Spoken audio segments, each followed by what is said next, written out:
اللہ تعالیٰ اور فرشتے عام دوسرا طور پر دودھ بھیجتے ہیں، جیسا کہ ہے۔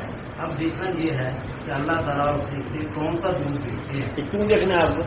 مطلب یہ ہے نا، بعض کا ایسا ہوتا ہے کہ اپنی ٹرانسلیشن اپنی مرضی سے آدمی کر لیتا ہے، چھوڑ دو، بنایا لوگ کیا کہہ رہے ہیں چھوڑ دو، لوگ کیا کہہ رہے ہیں اس کو چھوڑ دو، ترجمہ کیا ہو رہا ہے قرآن پاک کا چھوڑ دو، 9 ترجمے ہیں اس کو چھوڑ دو۔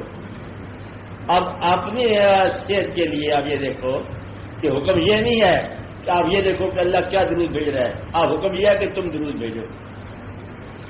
اب تم جس بھی فقہ کو فالو کرتے ہو اس کو درود بھیجتے جاؤ، فقہ یا بزرگ، جس بزرگ کے نقشے قدم پر چل رہے ہو چپکے سے درود بھیجتے جاؤ۔ بس درود جو ہے عقیدت سے بھیجنا چاہیے، اس کی فارم کی بات نہیں ہے۔ میں نے پہلے بتایا کہ توجہ سے بیٹھنا جو ہے درود، یاد کا نام ہے درود، پر آپ یاد رکھو تو درود ہی درود ہے۔ درود فارمولے کا نام نہیں ہے، الفاظ کا بھی نام نہیں ہے، اور درود بھیجا جا رہا ہے اور مطلب اسلام پر چوری کرتا جا رہا ہے، وہ نہیں ہے درود، یاد کا نام ہے، اطاعت کا نام ہے۔ کوئی کام حضور پاک کی محبت کے لیے شروع کر دو، یہ درود ہے۔ کوئی برائی ان کے نام سے چھوڑ دو، اپنے آپ سے نکال دو، یہ درود ہے۔ مسلمان کسی کے ساتھ رحم کر دو، یہ درود ہے۔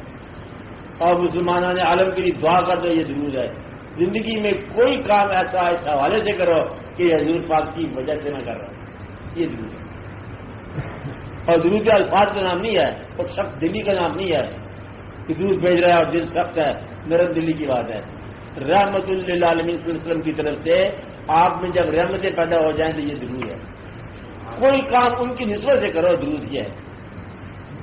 کوئی سفر کرو ان کے نام کا، یا ان کے کسی چاہنے والے سے جا کے ملو، یا ان کے ملنے والوں سے جا کے ملو، یا کوئی ایسا واقعہ جو ہے نا اللہ تعالیٰ نے جیسے فرمایا حضور پاک نے کہ جس نے مجھے دیکھا اس نے اللہ کو دیکھا، من رانی فقط رأى اللہ، جس نے مجھے دیکھا اس نے اللہ کو دیکھا، اور جس نے میرے دیکھنے والوں کو دیکھا اس نے بھی مجھے دیکھا۔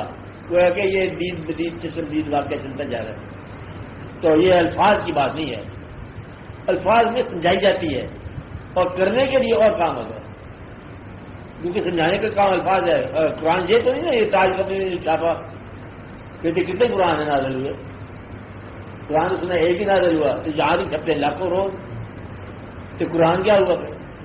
یہ جو عکس ہے قرآن کا، اصل قرآن تو برور ہے، اور سارے ہی مطلب کائنات کا مکمل مشاہدہ ہے اس کے اندر۔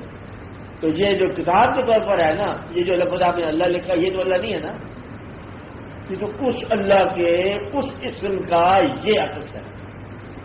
تو اللہ کیا ہے؟ اللہ تبارک اللہ ہے، کائنات کا خالق ہے۔ یہ تو لفظ کا مالک تو آپ نے پڑھا لکھی گیا قلم سے، یہ اور بات ہے، الفاظ میں سمجھایا جاتا ہے، واقعہ اور ہے۔ اب آپ نے ہاتھ سے لکھا ہوا یہ لفظ، اس کی ذات نہیں ہم کرتے عبادت کرتے، اس لفظ کی جو لکھا ہوا ہے نہیں، تو اس ذات کی ہم کرتے ہیں۔ ذات اور ہے، عکس ذات اور ہے، اسم ذات اور ہے، یہ خیال رہنا چاہیے۔ بس درود کا مطلب یہی ہے، یاد کرتے جاؤ اور اس نام سے محبت کرتے جاؤ، پڑھنے کی بات نہیں ہے۔ باقی اللہ تعالیٰ کس طرح درود کر گئے، اور اللہ تعالیٰ نے یہ کہا کہ میں ان کے درجات جو ہے ہمیشہ سے اضافہ کرتا جا رہا ہوں۔ یہ اللہ کا یہ کیا جنا کہ انسانوں میں سے کسی ایک انسان کے لیے اللہ تعالیٰ درود پڑھ رہا ہے، یہ بھیج رہا ہے، سبحان اللہ سبحان اللہ۔ آپ کی سمجھنے والی بات ہے کہ خالق سب کا ہے، محبت ایک سے ہے، اور ایسی محبت کے اس کو سب سے افضل کہہ دیا، چلو کافی ہے آپ کے لیے۔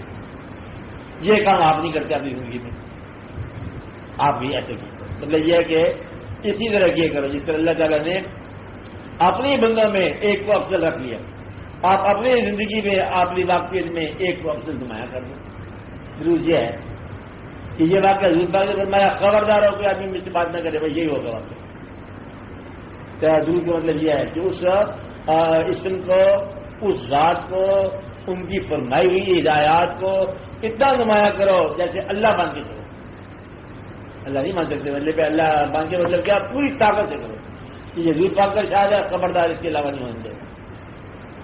کوئی اور کیا ہدایت سسٹم ہم لاتے ہیں، مسلمانوں میں کوئی اور معاشی نظام لا دیتے ہیں، اگر حضور پاک نے کچھ فرمایا ہوا ہے وہ فائنل ہے، جہاں نہیں فرمایا ہو وہاں گنجائش ہے، اس میں دیکھ لو، قوم کے اندر فیصلہ کر لو۔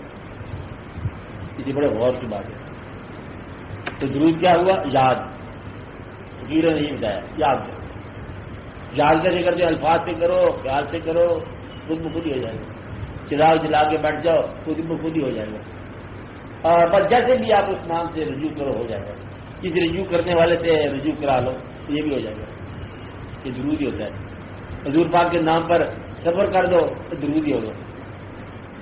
صبر کر رہے ہیں مطلب یہاں پر ایک عاشق رہتا ہے، حضور پاک کا ایک طلبگار رہتا ہے، وہاں پر ہم جا رہے ہیں، وہ اس بزرگ کے آستانے پر جا رہے ہیں، بہت دور کے صبر ہے، پیدل ہے، یہ سارے درود ہی ہے. اس میں اور کیا بات ہے؟ کسی بزرگ کے آستانے پر جا رہے ہو وہی دیر جب تک جاتے رہتے ہو سارا ضروری ہوتا ہے. اور بزرگ تو کسی کو ذاتی طور پر نہیں مانتے. بزرگ اسی وجہ سے ہے کہ وہ حضور پاک کے نسبت میں ورنہ کسی کیا بزرگ ہونا اسلام میں.